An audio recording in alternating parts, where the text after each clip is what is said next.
بسم اللہ الرحمن الرحیم۔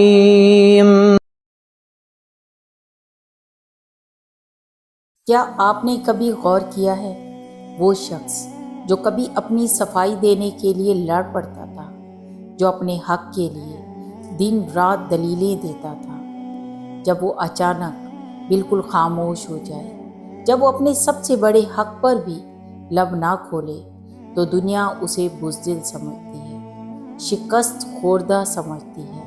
لیکن یہ خاموشی بزدلی نہیں ہے، یہ وہ لمحہ ہے جب ایک انسان اپنے نفس کو چھوڑ کر ایک عظیم روحانی طاقت کے سامنے سر تسلیم خم کرتا ہے۔ جب انسان بالکل خاموش ہو جائے اور اپنے حق کے لیے بھی نہ بولے تو سمجھ جاؤ اس نے اپنا معاملہ زمین کے فیصلوں سے اٹھا کر آسمان کے مالک کے حوالے کر دیا ہے۔ یہ دنیاوی خاموشی دراصل ایک روحانی چیخ ہے، ایک ایسی دعا جو الفاظ سے زیادہ طاقتور ہے۔ اس خاموشی کے پیچھے اللہ کا ایک واضح پیغام چھپا ہے۔ یہ خاموشی دراصل اس بات کا اعلان ہے کہ اس شخص نے لوگوں سے، ان کی عدالتوں سے اور ان کے جھوٹے وعدوں سے امیدیں توڑ دی ہیں۔ وہ جان چکا ہے کہ حق کی صداقت صرف رب کائنات کے پاس ہے۔ یہ زبان کا بند ہونا، دل کا اللہ پر توکل کرنا۔ وہ کہتا ہے، یا رب میں خاموش ہو گیا کیونکہ تیرے بغیر کوئی میرا حق واپس نہیں دلا سکتا۔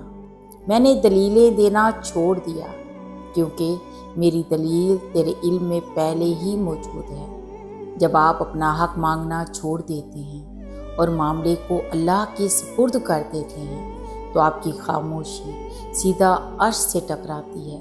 آپ اپنا وکیل بدل لیتے ہیں اور اب آپ کا وکیل وہ ہے جس کے سامنے تمام دلیلیں اور ثبوت بے معنی ہیں، وہ جو دلوں کے بھید جانتا ہے۔ جب آپ اس مقام پر پہنچتے ہیں تو اللہ کی طرف سے آپ کے لیے 3 بڑے روحانی پیغامات آتے ہیں۔ پیغام نمبر 1، صبر پر انعام کی تیاری۔ خاموشی صبر کی انتہا ہے۔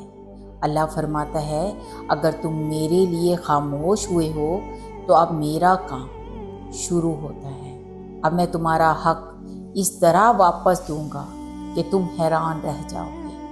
آپ کا حق صرف واپس نہیں آئے گا بلکہ اس کے ساتھ صبر کا انعام بھی ملے گا جو دنیا کی ہر چیز سے زیادہ قیمتی ہے۔ پیغام نمبر 2، سکون قلب کی منزل۔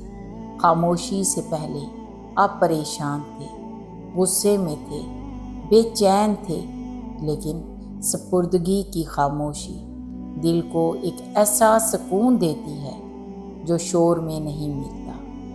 اللہ آپ کے دل کو یہ تسلی دیتا ہے کہ اب یہ بوجھ تمہارا نہیں، میرا ہے۔ یہ قلبی سکون ہی اللہ کی طرف سے سب سے پہلا تحفہ ہے۔ پیغام نمبر 3، ظالم پر قہر کی خاموش گونج۔ یاد رکھیں، جب مظلوم اپنی زبان سے ہاتھ اٹھا لیتا ہے تو اللہ کی لاٹھی حرکت میں آ جاتی ہے۔ آپ کی خاموشی دراصل ظالم کے لیے وقت کا تعین کر رہی ہے۔ یہ خاموشی زمین پر ایک اعلان ہے کہ ظالم اب اللہ کی براہ راست گرفت میں آنے والا ہے۔ لہٰذا اگر آپ اس مقام پر پہنچ چکے ہیں جہاں آپ خاموش ہو گئے ہیں تو یہ کمزوری کی علامت نہیں، یہ ایمان کی معراج ہے۔ یاد رکھو، انسانی زبان تھک جاتی ہے لیکن اللہ کی طاقت کبھی نہیں تھکتی۔ آج کا خاموش انسان کل کا وہ فاتح ہے جس کی فتح کا اعلان آسمانوں میں ہوتا ہے۔ اب سے اپنا حق انسانوں سے نہیں، اپنے رب سے مانگو۔ اسی خاموشی میں چھپی طاقت کے ساتھ زندگی کے اگلے باب میں قدم رکھو۔ آپ کی سب سے بڑی طاقت آپ کی یہ خاموش سپردگی ہے۔ تو پیارے اسلامی بہن بھائیوں، اگر آپ کو یہ میری ویڈیو پسند آئی تو ویڈیو کو لائک کر دیں، اور اگر آپ میرے چینل پر نیو ہیں تو میرے چینل کو سبسکرائب کر دیں۔ جزاک اللہ خیراً کثیر۔